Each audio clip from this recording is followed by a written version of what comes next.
See, first of all, நீங்க special child அப்படின்னு சொன்னதை நான் வந்து கண்டிக்கிறேன். அது அந்த ஒரு வார்த்தை பொருந்தாது. எல்லார் மாதிரியும் தான் அவங்க அப்படின்ற புரிதல் வரணுன்றதுக்காக தான் இந்த படம் எடுத்திருக்கேன் ஆக்சுவலாக. ஸோ டெஃபினட்டாக நீங்கள் ஃபர்ஸ்ட் டே ஃபர்ஸ்ட் ஷோ இந்த படம் பார்க்கணும்னு நான் கேட்டுக்கிறேன். நீங்கள் கேட்ட அந்த கேள்விக்கான எல்லா பதிலும் அந்த படத்தில் இருக்கும். அப்படி கிடைக்கலன்னா நம்ம டெஃபினட்டாக உரையாடலாம். ஓகேங்களா? Thank you sir. 2020 sir Karthik sir, நீங்க கேட்ட கேள்வி வந்து வினித் சாரோட கேரக்டர் மூலமா இருக்கு படத்துல. படம் பாருங்க, 15ஆம் தேதி அவர் பதில் சொல்லி அவர் கேட்டிருப்பாரு, அதுக்கு பதிலும் சொல்லியிருப்பாங்க சார். 2000 கண்டிப்பா கிடைக்கும். ஏன்னா வினித் சார் வந்து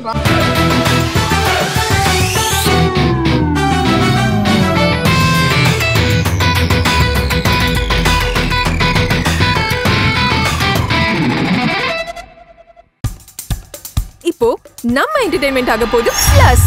என்னது 5+ OTTs, 800+ blockbuster movies, அதுவும் 1+, 2+, 3+ multi+ languagesலயா? Exclusive movies, brand new web series, இன்ட்ரெஸ்டிங்கான ஷார்ட் மூவிஸ். வாவ், இதுல இவ்ளோ பிளஸ் இருக்கா? இதுல இருக்க ஒரே ஒரு மைனஸ், அதுவும் நமக்கு பிளஸ் தான். மத்த எல்லா OTT-யை விட மைனஸ் பிரைஸ்ல, அதுவும் ஒரு நாளுக்கு ₹1 தான். OTT Plus டவுன்லோட் பண்ணி நான் என் சந்தோஷத்தை பிளஸ் ஆக்கிட்டேன். அப்ப நீங்க OTT Plus, இது ஆல் இன் ஒன் ஆப். உடனே டவுன்லோட் பண்ணுங்க. OTT Plus, இதுல எல்லாமே பிளஸ். பார்த்து பார்த்து பண்ணுங்கண்ணா, பார்த்து பண்ணுங்கண்ணா. நாங்க ரொம்ப கஷ்டப்படுறோங்க. நாங்க படத்தை கொண்டு வரதுக்கு ரொம்ப கஷ்டப்பட்டுட்டு இருக்கோம்ண்ணா. ஆமா விஜயமன் மேடம் இங்க மேடம், இந்த மாதிரி கேரக்டர் பெரும்பாலும் ஒரு பெரிய கமர்ஷியல் ஹீரோயின், நல்ல தெரிஞ்ச ஹீரோயின் கொடுத்தா வேண்டாம் அப்படிம்பாங்க. ரிஸ்கா இருக்கு, நிறைய விமர்சனங்கள் வரும் அப்படிம்பாங்க. அப்புறம் செட்ல நடிக்கிறதும் ரொம்ப கஷ்டம். நீங்க எப்படி தைரியமா அதை ஒத்துக்கிட்டீங்க? எனக்கு இந்த கேரக்டர் பிடிச்சிருந்ததுன்னா அதனால பண்ணிட்டேன், அவ்வளோதான். அது இல்லாமல் அந்த கமர்ஷியல் வேல்யூ இல்லை, இதுக்கப்புறம் எனக்கு படமே வராது அப்படிலாம் நான் அப்போ நினச்சி பார்க்கல. எனக்கு இந்த கேரக்டர் பிடிச்சிருந்தது, நான் பண்ணிட்டேன். இதுக்கப்புறமும் அப்படிதான், எனக்கு பிடிச்ச கேரக்டர்ஸ் வந்தால் கண்டிப்பாக பண்ணும், அவ்வளோதான். இந்த படத்துல ஒரு முத்த காட்சி இருக்கு. மற்ற படத்துல நடிக்கிறதுக்கும் இந்த படத்துல இருக்கிறதுக்கும் வித்தியாசம் இருக்கு. அது நடிக்கிறது வந்து எப்படி இருந்தது? அது ஈஸியாக இருந்துச்சு, ஏன்னா அது அனுஷா தான். Director sir, sir director sir, sir இந்த மாதிரி சொல்லுங்க. இந்த மாதிரி விஷயங்கள் ஆக்சுவலாக வந்து இது ஒரு இப்போ ஸ்பெஷல் சைல்டுன்னு சொல்கிறோம்ல, அந்த மாதிரி தானே இந்த ஹோமோ லெஸ்பியன்லாம். இது வந்து சமூகத்தில் நீங்கள் இந்த மாதிரி படம் எடுக்கிறப்போ ஒரு துணிச்சலான முயற்சி, அதை பாராட்டுறோம். படமாக கலைப்படைப்பாக ஏற்றுக்கலாம். ஆனால் இது இன்னும் ஜாஸ்தியாக கிடையாது. ஏற்கனவே பொண்ணு கிடைக்காம அவன் அலைஞ்சிட்டு இருக்கான் நிறையா மாப்பிள்ளைங்களுக்கு. என்ன இந்த மாதிரி விஷயங்களை யாராவது தன்னுடைய இதுவாக எடுத்துக்கிட்டு அதை ஃபாலோ பண்ணாங்கன்னா? See, first of all, நீங்கள் ஸ்பெஷல் சைல்டு அப்படின்னு சொன்னதை நான் வந்து கண்டிக்கிறேன். அது அந்த ஒரு வார்த்தை பொருந்தாது. எல்லார் மாதிரியும் தான் அவங்க அப்படின்ற புரிதல் வரணுன்றதுக்காக தான் இந்த படம் எடுத்திருக்கேன் ஆக்சுவலாக. ஸோ டெஃபினட்டாக நீங்கள் ஃபர்ஸ்ட் டே ஃபர்ஸ்ட் ஷோ இந்த படம் பார்க்கணும்னு நான் கேட்டுக்கிறேன். நீங்கள் கேட்ட அந்த கேள்விக்கான எல்லா பதிலும் அந்த படத்தில் இருக்கும். அப்படி கிடைக்கலன்னா நம்ம டெஃபினட்டாக உரையாடலாம். ஓகேங்களா? Thank you sir. 2020 sir Karthik sir, நீங்க கேட்ட கேள்வி வந்து வினித் சாரோட கேரக்டர் மூலமா இருக்கு படத்துல. படம் பாருங்க, 15ஆம் தேதி அவர் பதில் சொல்லி அவர் கேட்டிருப்பாரு, அதுக்கு பதிலும் சொல்லியிருப்பாங்க சார். 2000 கண்டிப்பா கிடைக்கும். அவரு ஏன்னா வினித் சார் வந்து நானும் அவர் சொன்ன மாதிரி நான் அவர் ஏஜ்ல ரசிச்சேன். அதனால எங்களுக்கு பதில் கரெக்டா இருக்கும்னு நினைக்கிறேன். கண்டிப்பா கண்டிப்பா பாருங்க, வினித் சார் கேட்டிருப்பாரு. சார் டாக்டர் சார், 2023ல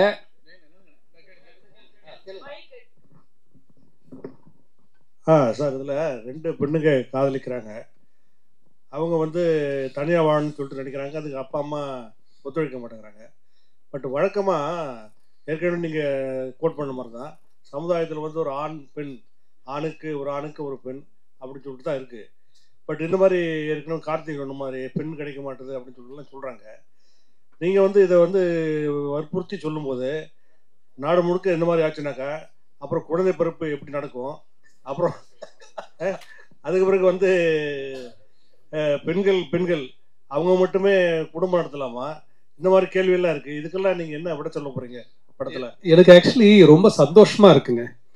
ரொம்ப சந்தோஷமா இருக்கு. முதல் அந்த சார் கேட்ட கேள்வியாக இருந்தாலும், கார்த்திக் சார் கேட்ட கேள்வியாக இருந்தாலும் சரி, சாரி உங்கள் பேர் ஜெயச்சந்திரன் சார், நீங்கள் கேட்ட கேள்விகளாக இருந்தாலும் எனக்கு ரொம்ப சந்தோஷமா இருக்கு. ஏன்னா நான் அந்த எல்லா கேள்விக்குமே இதில் ஒரு கதாபாத்திரங்கள் அது ஆன்சர் பண்ணுது. உங்களோட அந்த ஆதங்களும் அந்த கேள்விகளும் இந்த படத்தில் இருக்கிற ஒவ்வொரு கேரக்டருக்கு இருக்குது. அது அவங்க என்ன பதில் சொல்றாங்கன்றது நீங்க படம் பார்த்தா உங்களுக்கு புரியும். நான் இப்போ அதை சொல்லிட்டா நான் படத்துல இருக்க டைலாக் சொல்ற மாதிரி இருக்கும், அதனால நான் அவாய்ட் பண்றேன். டெஃபினட்டா நம்ம இதோட படத்தோட ரிலீஸ் முடிச்சதுக்கு அப்புறம் நம்ம டெஃபினட்டா டீடைலா பேசுவோம். சார் சார் நீங்க கேட்ட அதே கேள்வி வினித் சார் அதுலயும் கேட்டார். எல்லாரும் ஜெயிச்சதாரு சார். பாருங்க வினித் சார் எல்லா கேள்வியும் கேட்டார். அதனால நீங்க படம் மட்டும் பாத்துருங்க.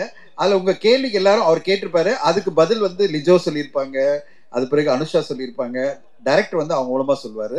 நீங்க பாருங்க சார். 2023 வாழும் தொடமும் இடம் நீதானே, இதே மாதிரி ஒரு ஸ்கிரிப்ட் தான் அந்த படமும். சரிங்களா? அந்த படத்துலயே வந்து ஒரு லாஸ்ட் எண்டிங்ல வந்து ஒரு மக்கள்கிட்ட கொடுத்துருவாங்க அந்த கிளைமேக்ஸை. ஸோ அதே மாதிரி தான் நிறைய படம் நீங்கள் பார்த்தீங்கன்னா மக்கள்கிட்ட கொடுத்துட்றாங்க. ஏன் அது மாதிரி கொடுக்குறீங்க? ஏன்னா உங்களால் தெளிவான ஒரு முடிவு எடுக்க முடியலையா? எல்லாரையுமே கேட்குறேன், தெளிவான முடிவு எடுக்க முடியலையா? இல்லை ஒரு முடிவு சொன்னால் எல்லாருக்கும் ஏதாவது பிரச்சனை வரும்னு சொல்லிட்டு பண்ண மாட்டீங்களா? பிரச்சனை வரணும்னு நினச்சிருந்தா நான் இந்த கதையை எடுத்து எழுதியிருக்கவே மாட்டேன், பண்ணியிருக்கவே மாட்டேன். இது பிரச்சனையா இருக்குன்றதுனால தான் இந்த கதையை பண்ணேன். சரிங்களா? இந்த படத்தில் நான் வந்து ஒரு ஓப்பன் ஹேண்டடாக விடலை. இந்த படம் பார்த்தா உங்களுக்கு ரொம்ப தெளிவாக புரியும். அதோட ஏன்னா நான் இப்போ சொல்ல முடியாது. படம் ரிலீஸ்னா நம்ம ரொம்ப டீட்டெயிலாக பேசியிருக்கலாம். டெஃபினட்டாக இது வந்து ஓப்பன் ஹேண்டட் படம் கிடையாது. எல்லா கேரக்டருக்கும் அவங்களோட மோட்டிவேஷன்ஸ்க்கான எண்டு இந்த படத்தில் இருக்கும். ஒரு ஸ்க்ரீன் பிளே நம்ம அமைக்கும் போது அப்படிதான் இல்லையா? ஒரு கதையை இல்லை ஒரு கதாபாத்திரத்தை எடுத்து அவங்களோட ஒரு பிரச்சனையை அந்த கதை வழியாக நம்ம சால்வ் பண்ணி அவங்களுக்கு ஒரு நிறைவை கொடுப்போம். நிறைவை கொடுக்குறோம் அப்படின்றது என்னன்னா அந்த கதாபாத்திரோட தொடக்கமா இருக்கும். அது ஒரு கதையோட ஆரம்பம் தான் அதோட எண்ட் ஆக்சுவலா. ஸோ அந்த மாதிரி தான் இந்த படம் இருக்கும். டெஃபினட்டா ஓப்பன் ஹேண்டட் கிடையாது சார். இப்போ லெஸ்பியன் ஸ்டோரினாவே நீங்க பாத்தீங்கன்னா மேரேஜ் பண்ணிக்கிறாங்க. சரிங்களா? 1 year 6 months சம்திங் தான் வாழ்றாங்க கூடவே. அதுக்கப்புறம் நிறைய பிரச்சனைகள் சொல்லி அவங்களே பிரிஞ்சிடுறாங்க. ஸோ இவங்களுக்குலாம் வந்து ஒரு சொல்யூஷன் இருக்கும் அந்த படத்துல. ஏன்னா நிறைய பேர் வந்து நிறைய படம் எடுத்துட்டாங்க இதே மாதிரி, ஆனால் கடைசி வரைக்கும் சொல்யூஷன் கொடுக்கவே மாட்டாங்க. இப்போ இருக்கிற லெஸ்பியனுக்கு இந்த படம் வந்து சொல்யூஷன் கொடுக்குமா? நீங்க கேட்குற கொஸ்டின் வந்து ஆக்சுவலி லெஸ்பியன் சார்ந்தது கிடையாது, காதல் சார்ந்தது. காதலிக்கிறவங்க எல்லாரும் சேர்ந்து இருக்கிறாங்களா? இல்ல இல்லையா? ஆக்சுவலா நல்லா கேட்டுங்க. இது காதலுக்கும் லெஸ்பியனுக்கும் நிறைய வித்தியாசம். ஆனா உங்களோட பார்வையில் அது மாதிரி, எங்களோட பார்வையில் இது மாதிரி. சரிங்களா? லெஸ்பியன் என்னன்னா அவங்களுக்குள்ள உள்ள வந்து லவ், நீங்க சொல்றீங்க லவ்ன்றீங்க, ஆனா வந்து வெளியே வந்து பேசும்போது சம்திங் பண்ணும்போது டோட்டலாவே அவங்க சண்டை போட்டுக்கிறாங்க. லவ் பண்ணும்போது ஈஸியா இருக்கு, அப்புறம் வந்து மேரேஜ் பண்ண பிறகு கொஞ்சம் கஷ்டப்படுறாங்க. அது கிளீனா வெளியே நம்ம காட்டுறாங்க. ஸோ அதை பத்தி இருக்கா? இது வந்து மேரேஜ் பத்தி எல்லாம் இல்லைங்க. இது வந்து இந்த பர்டிகுலர் ரிலேஷன்ஷிப் பத்தியான புரிதல் தான் இந்த படம். காதல் என்பது பொது உடமே சொல்லிக்கோங்க, யார் வேணா காதலிக்கலாம் அப்படிதான் இந்த படம். நீங்க கேட்குற இந்த கேள்வி வந்து எல்லா ரிலேஷன்ஷிப்லயும் இருக்கு. ஆண் பெண் காதல்லையும் இதே பிரச்சனை இருக்கு. கல்யாணம் பண்றாங்க, லவ் பண்றாங்க, வருஷக்கணக்கு லவ் பண்றாங்க, கல்யாணம் பண்ண அடுத்த நாள் டிவோர்ஸ் ஆகுது, 6 மாசத்துல டிவோர்ஸ் ஆகுது, 25 வருஷம் ஒன்னா இருந்தவங்க டிவோர்ஸ் ஆகுறாங்க. ஸோ இந்த லவ் அண்ட் ஹேட் ரிலேஷன்ஷிப் மனிதருக்குள்ள இருந்துகிட்டே தான் இருக்கு. அப்பதான் வாழ்க்கை முன்னாடி போகும். ஒன்று ஸ்டாண்டர்டா நிக்காது இல்லையா? ஸோ இந்த படத்துல வந்து நம்ம அதை பத்தி பேசல.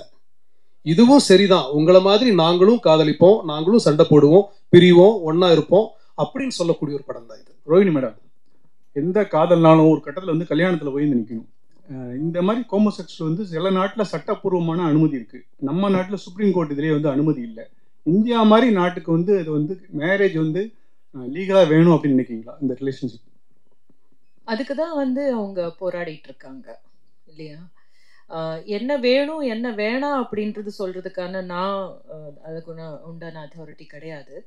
ஆனால் ஒருத்தருக்கும் இருக்கிற உணர்வுகளை மதிக்கணும் அப்படின்றத நான் சொல்கிறேன். அப்புறமா வந்து இதை பார்த்துட்டு இப்படி மாறுவாங்க அப்படின்றது வந்து தவறான ஒரு கருத்துங்க. ஏற்கனவே அந்த மாதிரியான உணர்வுகளோடு இருக்கிறவங்க அதை வெளியே சொல்ல முடியாம தவிக்கிறவங்க தான் வந்து இப்போ சொல்லலாம் போல இருக்கு. அது வந்து கம்மிங் அவுட் அப்படின்னு சொல்லுவாங்க இங்கிலீஷ்ல. கம்மிங் அவுட் அப்படின்ற இடத்துக்கு போகலாம் போல இருக்கு அப்படின்ற ஒரு தைரியம் வேணும்னா நம்ம சமூகம் கொடுக்குற இடத்துக்கு போகும் அப்படின்னு நினைக்கிறேன். நன்றி சார். சார் இப்போ வந்து நீங்களே வந்து இந்த வீக் வந்து 2 படம் 2K கிட்ஸ், அது வந்து love down Singh 2K 90 something போது படம். இப்போ வந்து இந்த படம் நீங்கள் லெஸ்பியன். ஆனால் என்னன்னா February 14 ரிலீஸ் பண்ண காரணம் என்ன? முதல்ல ஏன்னா லவ்வர்ஸ் தான் வந்து நிறைய அவஸ்தைப்படுறானுங்க பொண்ணு கிடைக்காம. அண்ணன் சொன்ன மாதிரி பொண்ணு கிடைக்காம அவ்வளவு பேர் அவஸ்தைப்படுறாங்கன்னு நல்லா சொல்றீங்க. ஒன்னே ஒரு சொல்லிடுறேன், இந்த படம் வந்து நாங்க நவம்பர்ல டிசைட் பண்ணும்போது அவர் ஒன்னே ஒரு தான் சொன்னாரு, அன்னைக்கு சொன்னாரு, சார் இது வந்து வேலண்டைன்ஸ் டே நாங்கள் கொண்டு வரணும்னு ஆசைப்பட்ட படம். இல்லை, காதல் என்பது பொது உடைமைன்னு சொல்லிட்ட பிறகு நான் வேலண்டைன்ஸ் டே 2024 கொண்டு வரணும் ட்ரை பண்ணேன் சார். அப்போ ப்ரொடியூசர்ஸ்க்கு சில சிக்கல்னால கொண்டு வர முடியல. அட்லீஸ்ட் 2025 நீங்கள் லவர்ஸ் டே கொண்டு வந்துடலாம் சார், ஏன்னா அதுதான் சரியான டேட் இந்த படத்துக்கு, இட்ஸ் ட்ரிபியூட் டு லவர்ஸ் அப்படின்னாரு. சரி சார், நம்ம வந்து February 14 வந்துடலாம்னு சொல்லிட்டு நாங்கள் February 14 அனௌன்ஸ் பண்ணிட்டு அப்பயே அனௌன்ஸ் பண்ணிட்டு எல்லாம் பண்ணிட்டே இருந்தோம். 2K லவ் ஸ்டோரி வந்து ஜனவரியில் எங்கிட்ட வந்து சுசீந்தர் சார் படத்தை காமிக்கும் போது அதுவும் வேலண்டைன்ஸ் டே படம் தான். ஏன்னா அது வேற மாதிரியான லவ் சொல்லுது. அந்த படத்தை பார்த்தீங்கன்னா அது வேற ஒரு புரிதல். இந்த 2K ஜெனரேஷன் லவ் எப்படி அணுகுறாங்க அப்படின்றத ரொம்ப மெச்சூர்டா ரொம்ப பிரமாதமா வந்து சுசீந்தர் சார் சொல்லியிருக்காரு. அந்த கதையை முடிச்சு நான் படம் பார்த்த உடனே நான் என்கிட்ட சொன்னாரு, சார் நீங்க ரிலீஸ் பண்ணுங்க சார், ஏற்கனவே ஒரு படம் நான் பண்ண போறேன் வேலண்டைன்ஸ் டேக்கு அப்படின்னு. இல்லை சார், எனிவே நாங்கள் வேலண்டைன்ஸ் டே கொண்டு வரணும் பிளான் பண்ணிட்டோம், நீங்க நடுவில் இருங்க, 2 படத்தையும் உங்களால மேனேஜ் பண்ண முடியும்னாரு. உண்மையிலே சேலஞ்சா தான் இருக்கு எனக்கு, ஏன்னா 2 பேரையும் மேனேஜ் பண்ணணும், 2 ப்ரொமோஷனும் பார்க்கணும், 2 ஈவெண்ட் அரேஞ்ச் பண்ணணும். ஆனா 2 வேற விதமான படங்கள், ஒரே மாதிரி படம் இல்லை, அது வேற மாதிரியான ஒரு கான்செப்ட் படம். இது எனக்கு மனசளவில் ஆத்மார்த்தமான ஒரு படம். மனசளவில் ஆத்மார்த்தமான படம்னா சில படங்கள் நம்ம நெஞ்சில வந்து ஆழமா பதியும், அந்த மாதிரி ஒரு படம் அது. அது இந்த கால யங்ஸ்டர்ஸ் எப்படி வந்து காதல் அணுகுறாங்கன்றதை பார்க்கும்போது ஒரு நம்பிக்கை கொடுக்குற அந்த படம் அது 2K லவ் ஸ்டோரி. இந்த படம் மனசளவில் நம்மளை வந்து ரொம்ப பாதிக்குது. மனசளவில் வந்து இந்த ஒரு கம்யூனிட்டின்னு அப்படின்னு நம்ம ஒதுக்கிடாம அவங்க பார்ட் ஆஃப் அவர் ஃபேமிலி, நம்ம ஃபேமிலி தான் அவங்க. அவங்களுக்கு ஒரு உணர்வு இருக்குல்ல. படம் ஃபுல்லாக உணர்வுகளை பற்றி தான் அந்த படம் பேசும். உணர்வுகளை புரிஞ்சுக்கிட்டீங்கன்னா உங்களுக்கு வந்து எல்லாமே எம்பத்தி பண்ணுவீங்க. நீங்கள் வந்து இவங்களை ஒதுக்கி வைக்கிற ஒரு கம்யூனிட்டி கிடையாது, இல்லை அந்த செக்மெண்ட் கிடையாது. எல்லாருமே நம்மளை சார்ந்தவங்க தான், அவங்களும் நம்மளோட இருக்கிறவங்க தான். அந்த உணர்வுகளோட நம்ம ஒத்துக்கணும் அவங்கள அப்படின்றதுக்காக இந்த படம் ரொம்ப அருமையாக வந்திருந்தது. பார்த்த உடனே நானும் என் மனைவி தான் பார்த்தோம். இது வந்து நான் அது ஒரு மேல் பெர்ஸ்பெக்டிவ் அப்படின்லாம் இல்லை, என் மனைவிங்க வந்திருக்காங்க. நாங்கள்லாம் பார்த்த உடனே இந்த படம் வந்து நல்லா இருக்கு, இந்த படம் நம்ம கண்டிப்பாக மக்கள் மத்தியில் கொண்டு செல்லணும் அப்படின்னு ஆசைப்பட்டு கொண்டு வந்திருக்கோம். ஊடக நண்பர்கள் துணையோட, மக்களோட துணையோட இந்த படம் வந்து பரவலான மக்களை ரீச் பண்ண நம்புறேன். ஒரே விஷயம் சொல்ல, இன்னைக்கு காலைல நான் டிஸ்ட்ரிபியூட்டர் கிட்ட நான் பேசியிருந்தேன், எங்கள் டீம் ஃபுல்லாக, தமிழ்நாடு ஃபுல்லாக. அவங்க சொன்னாங்க, காதல் இது பொது உடைமை பற்றி எல்லா ஸ்க்ரீனும் வந்து போடணும் ஆசைப்படுறாங்க, இந்த படத்துக்கு ஏதோ ஒரு விஷயம் இருக்கு அப்படின்னு நம்புறாங்க அப்படின்னாங்க. நான் சொன்னேன், மல்டிப்ளெக்ஸ்ல எல்லாம் இந்த படம் கண்டிப்பாக வரணும், மக்கள் மத்தியில் இந்த படத்துக்கு ஒரு எதிர்பார்ப்பு இருக்கு, அந்த ஒரு நல்ல ஒரு நம்பிக்கை இருக்கு. அந்த நம்பிக்கை ஏற்ற மாதிரி நீங்க படம் பார்க்கும்போது நீங்க கண்டிப்பாக சொல்லுவீங்க நம்புறேன். ஏன்னா இந்த படத்தை பார்த்த சில ஊடக நண்பர்கள் சில பேர் தான் பார்க்க முடிஞ்சது. ஏன்னா நாங்கள் வந்து ஒரு இன்ஃப்ளூயன்சர்ஸ் இல்லை, ஃப்ரெண்ட்ஸை கூப்பிட்டு படம் காமிக்கும் போது அவங்க எல்லாருமே சொன்னாங்க, சார் அருமையான படம் கொடுத்துருக்கீங்க அப்படின்னாங்க. அது நீங்களும் சொல்வீங்க நாளன்னைக்கு அப்படின்னு நான் நம்புறேன். நீங்களும் சொன்ன பிறகு அது கண்டிப்பா மக்கள் மத்தியில போய் சேரும், மக்களும் அதே மாதிரி சொல்லுவாங்க. அதுக்கு பிறகு இந்த படம் அதுக்கான ஆடியன்ஸ் போய் ரீச் பண்ணிடும் நம்பிக்கையோடு தான் காத்திருக்கிறோம். மேடம், ரோகிணி மேடம், நீங்க பேசுறப்ப சொன்னீங்க இந்த மாதிரி மாறிடுவாங்க அப்படிங்கிறதெல்லாம் நான் ஏற்றுக்க மாட்டேன் அப்படின்ட்டு, அது அவங்களுக்குள்ளார உள்ளது. அப்படின்னா அது ஒரு திருநங்கை மாதிரி, ஒரு ஸ்பெஷல் சைல்டு மாதிரி அவங்களுக்குள்ள பர்டிகுலர் கேரக்டர் தானே, டேரக்டர் இல்லைன்னாரு. இப்போ நான் ஹாஸ்டலில் இருந்திருக்கிறேன், ஒரு 3 வருஷம் ஊட்டியில் படிச்சிருக்கிறேன். அப்போது நமக்கும் நம்ம ஃப்ரெண்ட்ஸுங்க சில தடம் மாதிரி போயிருக்குது. ஆனால் திருப்பி எல்லாருமே இப்போ ஃபேமிலி மேனாக கல்யாணம் பண்ணிட்டு குழந்தை குட்டி பார்த்துட்டு வாழ்ந்துட்டு தான் இருக்கிறாங்க. ஓகேங்களா? இந்த மாதிரி படங்கள் அந்த மாதிரி மாற்றுறதுக்கு வாய்ப்பு இல்லையா? நீங்கள் சொன்னதுனால சொல்கிறேன், இவருக்கும் அதே கேள்வி தான் கேட்குறேன். ஏன்னா என்கிட்ட ஒரு ஸ்பெஷல் சைல்டு பையன் இருக்கிறான். ஹரிதாஸ் பார்த்த பிறகு இவனை எப்படா வளர்க்க போகிறோங்கிற பயம் இருந்தது. இப்போ வளர்த்துக்கிட்டு இருக்கான் நல்லாவே. ஸோ அந்த மாதிரி இந்த மாதிரி பசங்களை வச்சுருக்க பேரண்ட்ஸுக்கு இந்த படம் ஒரு ஆறுதலாக, இந்த மாதிரி இருந்தாலும் ஏற்றுக்கோங்க அப்படிங்கிற முடிவை தருமா, அதையும் கேட்குறேன். பேசிக்கலி இது வந்து ஃபேமிலிஸ்க்கான ஒரு படம் தான். நீங்கள் சொல்கிற மாதிரி ஸ்பெஷல் சைல்டுன்னு அந்த கேட்டகரிக்கும் இதுக்கும் சம்பந்தம் இல்லை, பொருத்தமான வார்த்தை இல்லை அது அப்படின்னு அது புரிய வைக்கிறதுக்கு தான் பேசுறது. இன்னொரு விஷயம் என்னன்னா வந்து எக்ஸ்பெரிமெண்டிங் அப்படின்ற இடத்துக்கு இல்லை. ஆக்சுவலி உணர்வு ரீதியாகவே அவங்களுக்கு வந்து ஒரு சில பேருக்கு இருக்கிற தெரிவுகள், அதாவது தேர்வு அப்படின்னு வரும்போது அதை நம்ம என்ன மாதிரி பார்க்குறோம் நம்ம அப்படின்றது வந்து நமக்கு அது பழக்கப்படாததுனால, நமக்கு தெரியாததுனால எப்படி பார்க்குறோம். நம்ம வந்து சொசைட்டி வந்து இப்படி ஒதுக்கி வச்சுட்டு, இல்லைன்னா அவங்கள வந்து அவமானப்படுத்துகிற மாதிரி, அவங்கள வந்து ரொம்ப தரக்குறைவா பேசுகிற மாதிரி பண்ணுறதுனால நிறைய பேர் பயந்துக்கிட்டு இதை பற்றி பேசாமல் இருக்கிறவங்க தான் இப்போ பேசலான்னு வெளியே பேசுவாங்கன்னு சொல்கிறது. யாருமே வந்து இப்போ ஒரு கருப்பாக இருக்கிறவங்க கருப்பாக தான் இருக்காங்க இல்லையா, அந்த மாதிரி தான் இது. நீங்கள் எப்படி பிறந்திருக்கீங்களோ அதை நீங்கள் ஏற்றுக்கணும் அப்படின்றத பற்றி தான் பேசுறது தவிர எப்படியோ பிறந்திருக்கோம், ஆனா இதை பார்த்துட்டு மாறிடுவாங்க அப்படின்றது சரியான புரிதல் கிடையாது அப்படின்னு சொல்றதுக்கு தான் நான் சொன்னேன். டைரக்டர் சார், அதுதான் டைரக்டர் சார், இந்த பாட்டு வரி வந்து காதல் என்பது பொருளும் வந்து பால்தான ரோஜாக்கள் ராஜா சார் உள்ளது. எங்கேயாவது உள்ள வருதா? பெர்மிஷன் வாங்கி பயன்படுத்திருக்கீங்களா? ரீமிக்ஸ் மாதிரி ஏதாவது வருதா? ப்ரமோல மட்டும்தான் இருக்கு, படத்துல அந்த பாட்டு யூஸ் பண்ணல. ப்ரமோக்கு பர்மிஷன் கொடுத்தாங்க.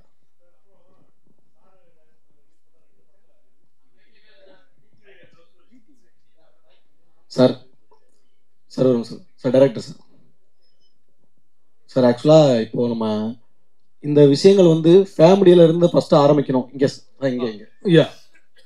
ஃபேமிலியில இருந்தால் ஃபர்ஸ்ட் நம்ம இந்த விஷயத்த கொண்டு வரணும் அப்படின்னு நீங்கள் எப்படி ரைட் பண்ண ஆரம்பிச்சிங்க? ஏன்னா அது ரொம்ப சிக்கலான ஒரு விஷயம். அதை குறித்து சொல்லுவாங்க. அதே மாதிரி வந்து இப்போ இருக்க யங் ஜென்ரேஷன் மேக்ஸிமம் வந்து இந்த விஷயங்களை வந்து மேக்ஸிமம் ஏற்றுக்கிறாங்க. ஆனாலும் சில பேர் வந்து வானவில் அப்படின்ற வார்த்தையை யூஸ் பண்ணி நிறைய பேர் இது பண்ணுறாங்க. நிறைய பேர் எதுக்கு எல்லாருக்கும் தெரியும். ஸோ இதை வந்து இன்னும் நம்ம எப்படி ஹேண்டில் பண்ணலாம், கொஞ்சம் எப்படி ஜென்ரலைஸ் பண்ணலாம் அப்படின்ற மாதிரி இதெல்லாம் படத்தில் எதுவும் இருக்குங்களா? அடுத்து இந்த படத்தில் என்ன இருக்குன்றது படத்தை பார்த்ததுக்கு அப்புறம் நம்ம பேசலாம். பட் நீங்கள் கேட்ட கொஸ்டினுக்கான பதில் வந்து 2-3 கொஸ்டின் கேட்டீங்க. ஃபர்ஸ்ட் கொஸ்டின் வாட்டி சொல்லுங்க. ஓகே. நான் எப்படி பார்க்குறேன்னா, இந்த சமூகம் இல்லை இந்த நேஷன் இல்லை வேர்ல்டு நம்ம போகிறதுக்கு முன்னாடி நான் அப்படின்ற ஒரு ஐடென்டிட்டி இருக்கு. அந்த ஐடென்டிட்டி ஃபர்ஸ்ட் கிரியேட் ஆகுறது நம்ம ஃபேமிலி தான் இல்லையா? ஸோ நமக்கு ஒரு அங்கீகாரம் அப்படின்றது முதல்ல ஃபேமிலியிலேருந்து தான் கிடைக்கணும். இப்போ நம்ம நிறைய பேரை பார்த்துருக்கோம், பெரிய இடத்துல வந்திருப்பான், ஆனால் வீட்டில் சண்டை போட்டு போயிருப்பான், என்னென்னமோ அச்சீவ் பண்ணியிருப்பான். இருந்தாலும் என்னோட அப்பா என்னை ஒத்துக்கல, அம்மா என்னை ஒத்துக்கல அப்படின்ற ஃபீலிங் நிறைய பேரை நான் பார்த்துருக்கேன். ரொம்ப சாதிச்சிருப்பாங்க, ஆனால் மனசுக்குள்ள எப்பவுமே அந்த வேதனையோட இருப்பாங்க. ஸோ இந்த புரிதல் அப்படின்றது ஒரு குடும்பத்தில் இல்லை, குடும்பம் அது எதுவானா இருக்கலாம், அப்பா அம்மா இல்லை நண்பர்கள் இல்லை அந்த வில்லேஜ் சார்ந்த இல்லை என் ஊர் என் நாடு அப்படின்னு கூட வச்சிருக்கலாம். ஸோ அந்த குடும்பம்ன்றது அது ஒரு யூனிட். ஸோ இந்த அங்கீகாரம் அங்கே ஆரம்பிக்கணும், அந்த புரிதல் அங்கே ஆரம்பிக்கணும். இந்த படத்தில் வந்து சாம் அப்படின்ற கேரக்டர் இவங்க பண்ணியிருக்காங்கன்னா அவங்களோட ப்ரொட்டஸ்ட், அவங்களோட ஃபைட் வந்து அவங்க காதலுக்காக என்னன்னா உலகத்துக்கு கூட கிடையாது, என் அம்மா என்ன புரிஞ்சுக்கணும், அவ்வளோதான். அதுதான் இந்த கதை. இந்த ஒன் லைன்ல இந்த கதையை சொல்லிட்டேன், என் அம்மா என்ன புரிஞ்சுக்கணும், அவ்வளோதான். I don't care about the world. அவங்க புரிஞ்சுக்கிட்டாங்கன்னா அது போதும், அங்கேருந்து அது ஆரம்பிக்கும். அதுதாங்க இந்த படம். இயக்குனர் சார் வணக்கம் சார். இங்கே சமீபத்திய படங்கள் பார்த்தீங்கன்னா இப்போ லெஸ்பியன் ஊக்குவிக்கிற மாதிரியும், இப்போ லாஸ்ட்டாக கூட ஒரு படத்தோட ட்ரெய்லரில் பேசியிருந்தாங்க, பெண்கள் எங்கே வேணாலும் போகலாம், யார் கூட வேணாலும் சுற்றலாம் அப்படின்ற மாதிரியும் ஒரு கதைகள் அமைஞ்சு ஒரு படம் பேட் கேர்ள்னு வரப்போகுது. சமீபத்தில் இந்த மாதிரி படங்கள் வர்றதுனால நாட்டில் ஏதாவது சீர்குலைவுகள் ஏற்படாது, நம்ம கலாச்சாரம் கெட்டு போகும் அப்படின்னு நினைக்க மாட்டீங்களா சார்? டெஃபினட்டாக கிடையாதுங்க. ஏன்னா ஒரு கலாச்சாரத்தில் இருந்து தான் ஒரு கதை உருவாகுது, ஒரு கலாச்சாரத்துல இருந்து தான் ஒரு கதை உருவாகுது. நம்ம வாழ்வியல்ல இருந்து தான் ஒரு படத்தை நம்ம உருவாக்குறோம், இல்லை கவிதை உருவாகுது, இல்லை புத்தகம் உருவாகுது. ஸோ ஒரு ரெஸ்பான்சிபிளான கலேஷ், ஒரு ரெஸ்பான்சிபிளான ஒரு கதையும் ஒரு ஆடியன்ஸும் ஒரு செட் ஆஃப் கலைஞர்களும் சேர்ந்து ஒரு படைப்பை கொடுக்கும்போது நம்ம அதை பற்றி யோசிப்போம், சரிங்களா? ஸோ இந்த கதை வந்து ஒரு உரையாடலை தான் ஸ்டார்ட் பண்ணோம். இதுல இந்த கதையில வந்து நம்ம இப்படி இருக்கிறது தான் சரி அப்படின்னு சொல்லி நம்ம குளோரிஃபை பண்றது கிடையாது. இந்த கேள்வியை நான் வந்து நீங்க என்கிட்ட கேட்டது சந்தோஷம், அதுக்கு ஆன்சர் பண்ணிட்டேன். பட் இந்த கேள்வியை நம்ம வந்து நிறைய வயலன்ஸ், இப்ப நம்ம என்டர்டெயின்மெண்ட் சொல்றோம் இல்லையா, நிறைய வயலன்ஸை குளோரிஃபை பண்ற படங்களை வந்து அது மீன்ஸ் அது கரெக்ட், அது வந்து ஹீரோயிசம் அப்படின்னு சொல்லி கொண்டாடுற ஒரு நிறைய படங்கள் இருக்கு. அந்த படம் சமூகத்துக்கு என்ன பண்ணுது அப்படின்ற ஒரு கொஸ்டினும் நம்ம இது கூட சேர்ந்து கேட்கணும் அப்படின்னு நான் உங்களை கேட்டுக்கிறேன். Thank you sir. தரஞ்சன் சார், ஒரே ஒரு கேள்வி சார், உங்களுக்கு தான் முடிச்சுக்கலாம். ஒரே ஒரு செகண்ட் சொல்லிடுறேன். சார் கேட்டதுக்காக சொல்றேன். சார் எவ்வளவு அழகா சொன்னார் பாருங்க. நம்ம சொல்லல, இதை என்கரேஜும் பண்ணல. இன்ஃபேக்ட் வினீத் சார் கேரக்டர் மூலமா, ரோஹிணி மேம் கேரக்டர் மூலமா பல கேள்விகள், உங்களுக்கு இருக்க எல்லா கேள்விகளுக்கும் அந்த கேரக்டர்ஸ் பதில் சொல்லும். எது லிஜோமல் கேரக்டர், அதாவது அந்த சாம் என்ற கேரக்டரும் அனுஷா வந்து கேரக்டர் நந்தினி கேரக்டர்லையும் அவங்க பதில் சொல்லுவாங்க. கடைசியில உணர்வுபூர்வமா புரிய வைப்பாங்க ஆடியன்ஸ்க்கு, இது எங்களுடைய உணர்வுகள், இந்த உணர்வுகளை நீங்க ஏத்துக்கணும் அப்படின்ற மாதிரி அவங்க சொல்றாங்க. இந்த இது வந்து ஒரே ஒன்று சொல்லிடுறேன் ஊடகங்களுக்கு. நாங்கள் வந்து சென்சர் போகும்போது நீங்கள் கிட்ட மாதிரி தான் முதல்ல சென்சர் நாங்கள் போகிறோம், அதுலேருந்து ஒரு அப்ஜெக்ஷன் வந்துட்டே இருந்தது. அதில் ஒருத்தர் வந்து ரொம்ப அப்ஜெக்ட் பண்ணிட்டே இருந்தாங்க, இது ஏ சர்டிஃபிகேட் கொடுக்கணும் படம், ஏன்னா இது வந்து ஒரு குறிப்பிட்ட சமுதாயத்தை மட்டும்தான் இது வந்து ஏற்றுக்க முடியும் அப்படின்னு சொல்லும்போது நானும் டைரக்டர் உட்கார்ந்துருக்கோம். நாங்கள் பிடிவாதமாக சொன்னோம், இது எல்லா தரப்புக்குமான ஒரு படம், எல்லா குடும்பங்களும் பார்க்கணும், அதனால் நாங்கள் ரிவைசிங் கமிட்டி போகிறோம் அப்படின்னு சொன்னோம். 6 ரீஜனல் ஆஃபீஸர் சொன்னார், சரி ரிவைசிங் கமிட்டி போங்க அப்படின்னாங்க. இன்ஃபேக்ட் எங்களுக்கு என்ன சொன்னாங்க, அடல்ட் ஏ சர்டிஃபிகேட் கொடுத்து பல கட்ஸ் கொடுக்குறேன் அப்படின்னாங்க. நாங்கள் என்ன சொன்னோம், இல்லை இதில் எங்களுக்கு இது ஏற்றுக்கொள்ள முடியாதுன்னு ரிவைசிங் கமிட்டி போகலாம். நாங்கள் ரிவைசிங் கமிட்டியில் 10 பேர் பார்த்தாங்க, 6 பேர் பெண்கள், ஒரு ஒப்பனாசில் 6 பேர் பெண்கள், 4 பேர் ஆண்கள். படம் பார்த்து முடிச்ச உடனே 6 பேருமே குடும்பஸ்தர்கள். ஒரு படம் குடும்பஸ்தர்கள்னா குடும்பம், அவங்களுக்கு குழந்தைகள் இருக்கு, எல்லாருமே நான் பார்த்த உடனே உள்ள போகும்போது தான் இவங்கெல்லாம் வந்திருக்காங்களா, அதாவது முக்கியமான ஆளுமைகள்லாம் வந்திருக்காங்க. ஏன்னா ரீஜனல் ஆஃபீஸர் முக்கியமான ஆளுமைகளை கூப்பிட்டுருக்காங்க, ஏன்னா இது ஒரு சென்சிட்டிவான படம், நீங்க வந்து பாருங்க அப்படின்னு ரிவைசிங் கமிட்டியில. அந்த ரிவைசிங் கமிட்டி உள்ள கூப்பிட்ட உடனே நம்ப மாட்டீங்க, நான் எக்ஸாசரேட்டே பண்ணல, உள்ள போன உடனே UA 16+ நோ கட்ஸ், படத்தை ரிலீஸ் பண்ணுங்க, சூப்பரா பண்ணிருக்கீங்க. நாங்க இதை விட எங்களுக்கு என்ன ஒரு அங்கீகாரம் வேணும். அவங்க ஒன்னே சொன்னாங்க, நான் நினைச்சேன் UA, நாங்க கேட்டது UA, அதுல ஏதோ கட்ஸ் கொடுக்க போறாங்கன்னா ஒரு கட்ஸும் கிடையாது. நாங்க அவ்வளோ ரசிச்சோம் அந்த படத்தை, இவ்வளோ மெச்சூரிட்டியான ஒரு படத்தை கொடுத்துருக்கீங்க, எல்லா ஃபேமிலியும் பார்க்க வேண்டிய படம், இது எதுக்கு ஏ சர்டிஃபிகேட்டு, UA தான், நீங்க படத்தை கொண்டு போங்க, ரிலீஸ் பண்ணுங்க அப்படின்னு உடனே எழுந்துங்க போங்க அப்படின்னாங்களா. நாங்களாம் அப்படியே பிரமிப்பா உட்காந்து பார்த்துட்டு இருந்தோம், 4 பேரும் அப்படியே எழுந்து வந்தோம். கண்டிப்பாக அந்த உணர்வுபூர்வமா இந்த படத்துல நீங்க மட்டும் கொஞ்சம் ஒன்றிட்டீங்கன்னா அந்த ப்ரெஸ் ஷோல அப்படி முடியும் போது நீங்களும் இதே வார்த்தை அந்த சென்சர் ஆஃபீஸர்ல இருந்த எல்லா போர்டும் சொன்ன மாதிரி எங்களுக்கு அந்த அங்கீகாரம் கொடுப்பீங்க நம்பிக்கையோட காத்திருக்கிறோம். வெகு விரைவில் உங்களுக்கு படத்தை காமிக்கிறோம். சார் உங்களுக்கு கடைசியா ஒரு கேள்வி சார், உங்களுக்கு மட்டும்தான்.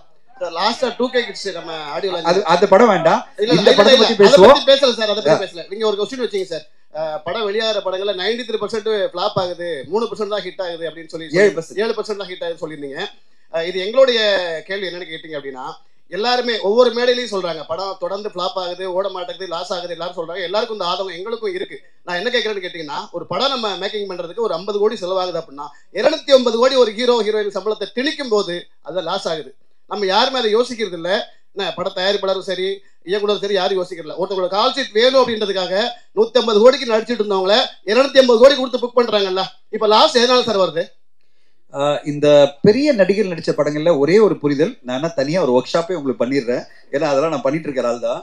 பெரிய நடிகர் நடிச்ச படங்கள்ல 70% 80% ரெவன்யூ வந்து அதர் ரெவன்யூலேயே உங்களுக்கு வந்துடும்.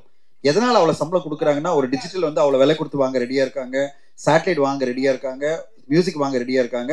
ஆனா அதே ஒரு சின்ன படமா வரும்போது எல்லாரும் சொல்ற ஒரே வார்த்தை என்ன தெரியுமா சார், ஊடகங்கள் என்ன சொல்லுது, ஆடியன்ஸ் என்ன சொல்றாங்க, அது பிறகு வாங்குறேன்றாங்க. எந்த அளவு, அதாவது நாங்க எப்படி ஒரு சின்ன படம் எடுத்த எல்லா தயாரிப்பாளரும் நம்பி இருக்கிறது தெரியுமா, உங்களையும் ஆடியன்ஸ் தான் நம்பி இருக்கும். அவங்க நல்லா இருக்கு சொன்னாதான் சேட்டலைட் வந்து வாங்குவாங்க, டிஜிட்டல் வாங்குவாங்க. பெரிய நடிகர் நடிச்ச படம் தான் எல்லாத்தையும் வந்து முதலே வாங்கிடுவாங்க, அதனால அவங்களுக்கு எந்த பயமும் இல்லை. அதனால அந்த படத்தோட கம்பேர் பண்ணாதீங்க. நாங்கெல்லாம் வந்து எதிர்பார்த்துட்டு இருக்கிறது உங்க மாதிரி இந்த மாதிரி படங்களுக்கு உங்களுடைய ஆதரவு தான். இன்னைக்கு சார் லாஸ்ட் கொஸ்டின் என்னன்னா, ரொம்ப நாளுக்கு அப்புறம் இது மாதிரி ஒரு படம் பண்றீங்க தமிழ் சினிமால. ஏன்னா நீங்க வந்து 80s 90s வந்து உங்களை வந்து கொண்டாடினாங்க. ரொம்ப நாள் படம் பண்ணாத காரணம் என்ன, ஏன் வந்து ஃபர்ஸ்ட் இப்போ ரொம்ப நாளுக்கு அப்புறம் இந்த படம் பண்ண காரணம்? ஆனால் வந்து சோஷியல் மீடியாவில் கடைசி வரைக்கும் அவங்க ட்ரெண்ட் பண்ணே இருக்காங்க. சந்திரமுகியாக இருந்தாலும் சரி, சக்கரையாக இருந்தாலும் சரி, எல்லாமே ட்ரெண்ட் பண்ணுங்க. அது எப்படி பார்க்குறீங்க? இல்லைங்க, ஆஸ் அன் ஆக்டர் எனக்கு வந்து டெலிபரேட்டாக ஒரு கான்ஷியஸாக எடுத்த பிரேக் அப்படிலாம் கிடையாது. வாய்ப்புகள் கம்மி தான் டெஃபினெட்லி. அண்ட் அது 2 ரீசன்ஸ். ஒன்று நம்மளோட சக்ஸஸ் ரேஷியோ, அது பொறுத்த வரைக்கும் தான் நமக்கு வாய்ப்புகள் வரும்.